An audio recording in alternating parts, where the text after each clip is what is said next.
utilitarian, normative, and coercive organizations. These are all words we've all heard studying for MCAT or sociology. But what in the world do these words actually mean?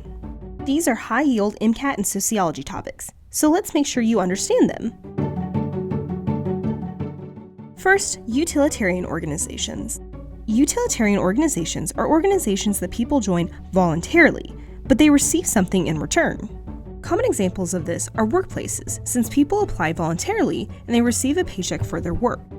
Another example could be a student in a university. They voluntarily apply to the university, but they receive a degree for their effort.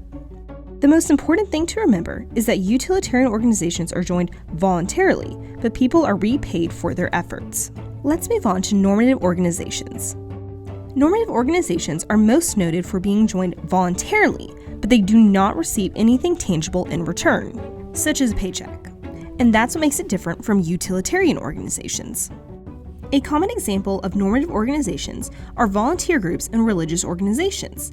These individuals volunteer to be a part of their organization, but they don't receive anything official in return. Finally, let's move on to coercive organizations. Coercive organizations is when membership is involuntary. This is what makes it different from utilitarian and normative organizations, which are voluntary. Coercive organizations are when people are forced to join the organization. People in these organizations can also not leave freely. A common example of this would be prison or military drafts. Again, coercive organizations are different from utilitarian and normative organizations because they are involuntary, and participants cannot leave on their own will. And now you know the differences between utilitarian, normative, and coercive organizations. Here's a quick summary of the three organizations and their major differences.